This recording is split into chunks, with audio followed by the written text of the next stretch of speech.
그런데 구태여 자꾸 그렇게 하자는 이유가 속셈이 다른 데 있다는 거죠. 그렇기 때문에 문제가 된다는 거 저는 그렇게 생각합니다.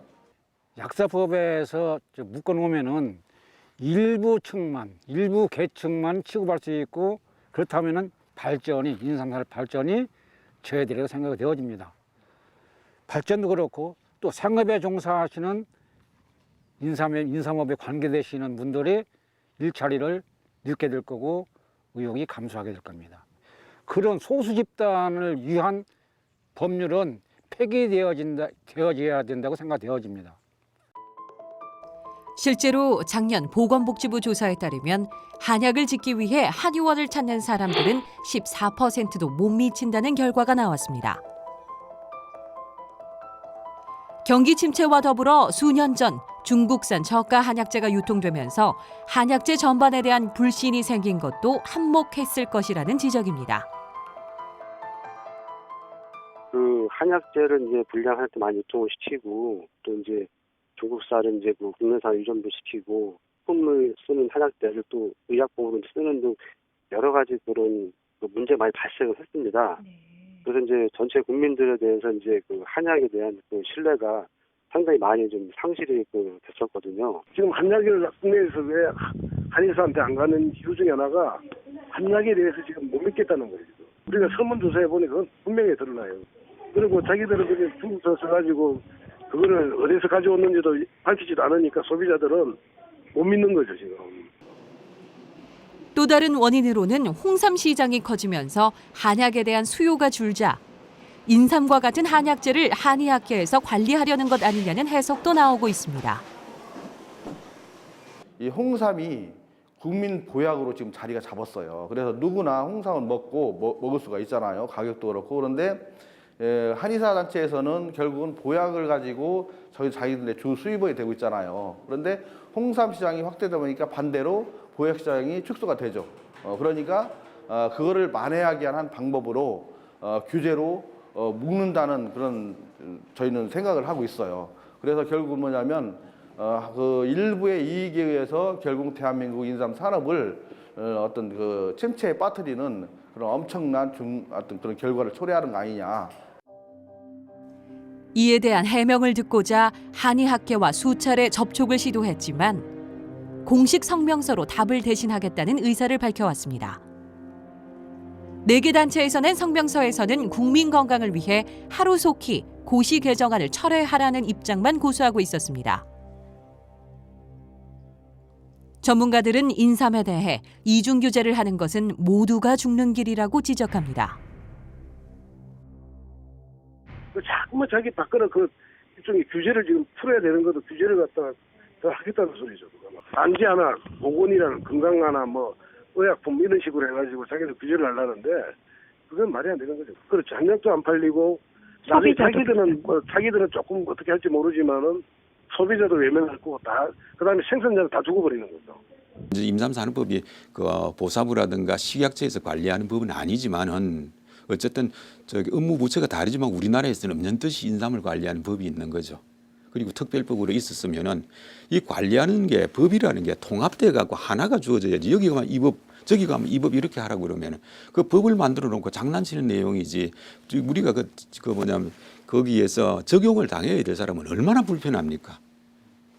법을 두어 달라고 자꾸 요구를 한다는 것 자체가 사실은 그렇잖아요. 뭐 기득권 주장으로 밖에는 보이질 않아요. 극명히 갈리는 인삼에 대한 이중 규제 논란. 그 사이에서 이러지도 저러지도 못하고 있는 인삼업계는 답답할 따름입니다. 문제 해결을 위한 조치가 조속히 이루어져야 한다는 요구가 여기저기서 터져나오는 상황. 만약 고시된 대로 인삼에 약사법이 적용이 된다면 향후 대한민국의 인삼 산업에는 어떤 영향을 미치게 될지 취재했습니다. 요즘 인삼이 국내 판매는 물론 해외 수출에서도 고전을 면치 못하고 있습니다. 수출은 2011년 이후 감소세로 돌아섰고 재고 물량은 해마다 급증해 결국 경장 면적도 30% 가까이 주는 등 인삼 산업이 위기에 몰렸습니다. 지난 4년 동안 충남 지역 인삼 경작지는 44%가 줄었습니다. 같은 기간 생산량도 5,084톤에서 3,397톤으로 33.2%가 감소했습니다. 세계적 금융위기 이후 인삼의 소비가 감소한 것도 원인이지만 다른 농사에 비해 인삼은 지력 소모가 커 신규 경작지 확보에 어려움을 겪고 있기 때문입니다. 시에서부터 판매가 이루어질 때까지는 최하 4년. 그 전에 땅의 지심을 높이기 위해서 휴경을 1년 내 2년을 합니다. 인삼밭 관리를, 휴경 관리를 2년에 6년간 하려면 8년 만에 수확을 하는 겁니다. 가뜩이나 침체된 국내 인삼 산업. 약사법 논란 이후 인삼업계 종사자들은 이직도 고려하고 있었습니다. 내 나이 뭐 70이 넘었으니까 여기 와서 장사하려면 이게 장사도 안 되고 어디가 노동일도 못하고 이런 형편이에요. 우리 아들도 지금이 이런데 뭐 나오도 못하고 뭐 딴 일 다니고 그래요. 대대손손 인삼 농사를 짓고 살던 삶의 터전을 버리려는 농민들. 그들은 왜 이 땅을 버리고 떠나려는 것일까? 농사를 치면 전에는 이게 이제 고부가 생기니까 사람들이 참 마음대로 어디 가서나 이렇게 자꾸 짓고 있는데 농사를 질 수 있었는데 지금은 맑아지니까 또 인건비로 상승하지 모든 게 다 상승하는 과정에서 생산비조차 건기가 어려우니까 자꾸 인상성이 사양법이들은 사양되는 이런 현상이 와 있습니다. 지금 현재. 상황이 이렇게 된 데는 또 다른 이유도 있습니다. 금산의 인삼 씨앗값이 예년보다 배 이상 뛰었다는 소식 전해드렸죠. 진짜 이유가 있었습니다. 씨앗을 싹쓸이해 중국으로 밀반출하던 일당이 경찰에 붙잡혔습니다.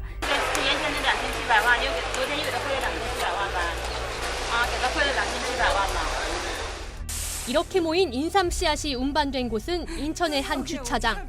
밀봉된 상자들이 쌓여 있고 한 남성은 상자를 차에 싣습니다. 금산 등지에서 씨앗 5톤, 시가 3억 원 상당을 사들여 중국 대련으로 밀반출하려던 겁니다. 중국에서는 고려 인삼 씨앗을 자기네 땅에 이제 들여가서 밀수를 한 거죠. 가져가서 백두산 일대 뿌렸고 지금 인공 재배를 하고 있습니다. 그게 아마 이제 2016년도 정도면 아마 그게 우리나라도 다시 역수출될 가능성이 높죠. 그러다 보니까 그러면서 왜 그럼 중국이 고려 인삼 씨앗을 그렇게 유독 탐을 내느냐? 고려 인삼이 가지고 있는 그런 약성이나 또 이거 세계에 알려 있는 그런 어떤 신뢰도가 높기 때문에 그것을 자기네 걸로 만들려고 했죠. 그 좋은 예가 바로 2014년도에 그 국제 표준화기구 ISO라는 거기에다가 중후학 고려 인삼을 하고 등재를 했습니다. 고려 인삼 종주국으로서의 위상이 중국에 의해 뿌리채 흔들리고 있는 겁니다. 음으로 양으로 고려 인삼과 본격적인 국제시장 경쟁에 돌입한 중국 인삼. 실제로 중국 정부는 인삼 산업을 육성하기 위해 약품으로 규정된 인삼을 신자원식품으로 분류하는 등 규제를 풀고 해외 시장 개척을 위해 지원을 아끼지 않고 있는 상황입니다. 약사법에 인삼을 다루면은 결국은 그거를 식품으로 처리하는 게 아니고 약품으로 처리하겠다는데 대부분의 지금 나라 특히 중국같이 이전에 약품으로 처리하던 거를 지금 식품으로 다 변화시켜 놨거든요. 그래서 우리나라가 중국에 인삼 수출할 수 있는 그 이유 중에 하나도 이전에는 자기 식약법에서 관리되던 거를 식품으로 전환시키면서 지금 수출이 가능해진 거예요. 그래서 그거 자체는 시대 역행하는 거죠. 그거. 전문가들은 인삼을 도리어 약으로 규제하려는 정부의 움직임이 자칫 국내 인삼 산업 발전을 저해할까 우려하면서 인삼은 우리 민족 대대로 내려오는 식품임을 재차 강조합니다. 우리가 한약에 보면은 상약, 중약, 하약으로 세 분류를 하는데 그 상약은 독성이 없이 누구든지 이제 먹을 수 있는 부분이고요.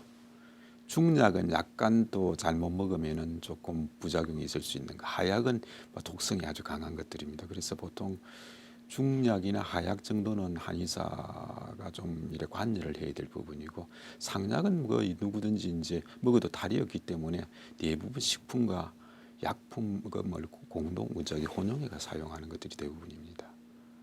인삼은 어디에? 인삼은 상약이죠. 예. 수백 년을 장아찌를 먹고 튀겨 먹고 별짓을 다 하는데 여름만 되면 닭 길러서 맨날 삼계탕 먹고 아직까지 부작용으로 죽은 사람 한 명도 없어요. 부자나 초 이런 게 아니거든. 이건 독이 없는 걸로 나와 있잖아. 그래서 그리스에서는 이걸 연구했어요. 이거 해보니까 독이 전혀 없다는 얘기지. 그래서 파낙스라는 이름을 붙인 거예요. 그리스 사람들이. 모든 것, 만병을 다스린다 이 말이거든. 그래서 이거는 식품으로 먹어도 전혀 문제가 안 됩니다. 이를 확인이라도 해주듯 올 7월 코덱스에서 국내 인삼은 세계 규격의 식품 기준으로 인정받게 될 예정입니다. 코덱스는 국제식품규격위원회로 전 세계 소비자들의 건강 보호 및 식품의 공정한 무역을 보장할 목적으로 설립된 단체인데, 우리나라는 지난 2001년 김치가 등재된 이후 이번이 두 번째입니다. 코덱스는 국제식품규격위원회에서 제정되는 농수산물 가공식품 분야 국제유통기준입니다. 무역 과정에서 식품 분야에 분쟁이 생겼을 때 기준이 되는 그런 국제규격입니다. 이 규격의 그 인삼을 의약품이 아니라 식품이고 2000년도에 그 코덱스에 제안을 하게 됩니다. 그래서 15년 동안 이 코덱스의 그 인삼 제품 세계 규격을 관철시키기 위해서 외교적 노력을 계속 기울여 왔습니다. 그래서 이것이 올해 7월 제34차 코덱스 총회에서 그 세계 규격 최종 승인을 지금 앞두고 있습니다. 세계에서도 그 가치를 높이 평가하는 국내 인삼. 여기에 약사법이 적용되면 국내 인삼 산업을 더욱 육성 발전시키기 위한 농림부의 노력도 무색해질지 모릅니다. 일단은 이중 규제의 문제가 해소가 되지 않는다라고 하면은, 즉 한약재로 사용되는 인삼도 그 인삼 산업법에 따라 검사를 받아서 유통을 해야 하기 때문에 한약계도 한약계뿐만 아니고 인삼업계 전반에 대해서 적지 않은 어떤 피해가 우려가 됩니다. 그로 인해서 인삼산업 전반에 대한 침체가 더 심화되리라고 이런 생각이 들어요. 저희가 작년에 인삼산업 중장기 발전 대책을 마련을 해서 나름대로는 인삼 수출 같은 경우도 300억 불을 목표로 잡고 있고, 그에 대한 목표를 잡고 있는데, 그런 인삼산업 정책을 추진하는 데 있어서도 좀 저희들이 영향을 좀 미칠 수가 있을 것 같습니다. 해외 시장에서 활개치는 중국 인삼에 가려 수출량은 떨어지고 내수 시장까지 영향을 미치는 것은 불을 보듯 뻔합니다. 국민의 건강을 외면할 수도, 그렇다고 생업을 포기할 수도 없는 이들. 그들이 지금 바라는 것은 무엇일까? 지금은 인삼산업법 위반이기 때문에 인삼산업법에 검사한 것을 뜯기만 해도 인삼산업법 위반입니다. 3년 이하 3천만 원 이하의 벌금에 처하도록 그렇게 돼 있습니다. 그렇기 때문에 우리 법과 약사법과 충돌이 되기 때문에 문제가 되는 것입니다. 그래서 저희들도 검사한 것을 인정해달라는 거고, 또 한약재 제조업소에서 검사한 것도 인정을 해달라는 거고. 청년 시절 제약회사에서 오래 근무하고 다시 귀농해 부모님의 농업을 이어받은 이성수 씨는 모두가 상생할 수 있는 법안이 마련되길 바라고 있습니다. 세계적으로 금산 인삼의 약효 성분이 제일 우수하다고 세계에서 인정하고 있는데, 이것을 확대 발전시키지 않고 묶어놓은 다음에는 침체입니다. 발전하지 않으면 퇴보입니다. 다른 나라에서 이것을 갖다가 연구하고 식품을 해서 더 크게 생각하고 있는데, 제발 한 그릇만 생각하지 마시고 전체를 아우르는 그런 입법이 원하고 있습니다. 현재 인삼업에 종사하시고 농사짓고 인삼 유통에 종사하시는 분들 기 좀 살려주시고 신나게 활동할 수 있도록 그런 입법을 해주시길 부탁을 드리겠습니다. 자식과도 같이 땀 흘려 애지중지 기른 인삼이 제대로 평가받고 대접받길 바라는 농민들. 그리고 이런 인삼을 스스로 규제하며 더욱 품질을 발전시켜 인삼 종주국으로서의 위상을 지켜나가겠다고 다짐하는 그들의 목소리에 정부는 귀를 기울여야 할 때입니다.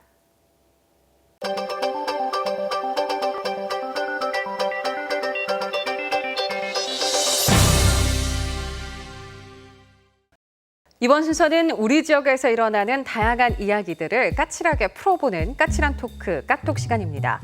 오늘 이 시간은 최명환 정신과 전문의 그리고 이종준 변호사와 함께합니다. 자, 이렇게 두 분과 함께 본격적으로 까톡방의 문 활짝 열어보겠습니다.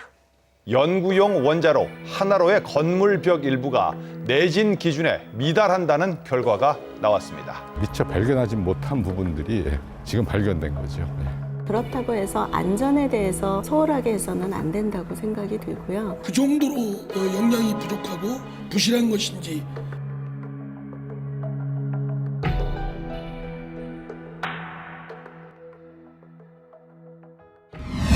네, 하나로 원자로의 안전 문제가 발생을 했습니다. 외벽 일부가 지진에 취약하다는 사실이 밝혀졌는데요. 한국원자력연구원 측은 보강 설계를 하겠다고 기자간담회에서 밝혔습니다. 이번 문제 어떻게 보셨어요? 네, 저는 이 소식을 들으면서 참으로 우리가 요행으로 화를 면하고 사고 있구나 이런 생각이 들었습니다. 네. 애초에 준공 당시부터 이 기술적 한계 때문에 좀 그 내진 강도가 부족했다 그럽니다. 그 사이 지금 사고가 났거나 아니면 뭐 지진이 났거나 폭발이 났으면 큰 우리가 재난을 당했을 텐데 요행이 그런 일이 없어가지고 지금 재난을 면하고 있는데요. 이런 걸 생각해 보면 지금 등골이 오싹합니다. 네, 최 선생님 어떻게 보셨어요? 제가 생각할 때 문제는 뭐냐면 이게 어떤 과정이고 어떤 프로세스를 거쳐가지고 이런 보강 작업이 이루어지게 됐는지를 명확하게 시민들이 모른다는 거죠. 모르기 때문에 더 불안감이 커지는 거고 얼마만큼의 안전을 담보하고 있느냐를 시민들에게 홍보하고 알려주는 게 좀 필요했다고 생각하고요. 사실 그 원자로 안전 문제는 과거에서부터 지금까지 쭉 논의가 되어 왔습니다. 이번에 문제가 된 이 하나로 원자로 정확하게 어떤 것인가요? 원자로라는 게 기본적으로 그 우라늄의 핵 분열을 그 통제된 상태에서 일어나게 해서 인간이 이용하는 거죠. 그러니까 두 가지 목적이 있을 수 있는데 하나는 발전을 하는 거고요. 또 하나는 이제 중성자를 이용해서 여러 가지 연구를 담당하는 겁니다. 이제 국내 기술로 개발해서 연구하는 것이 바로 하나로인데요. 요게 이제 우리나라에서 연구용과 개발용으로 사용할 수 있는 하나밖에 없는 원자로라는 뜻에서 예, 또 통일에 대비해서 우리 민족이 하나가 되자라는 뜻으로 하나로라는 이름을 붙였다고 합니다.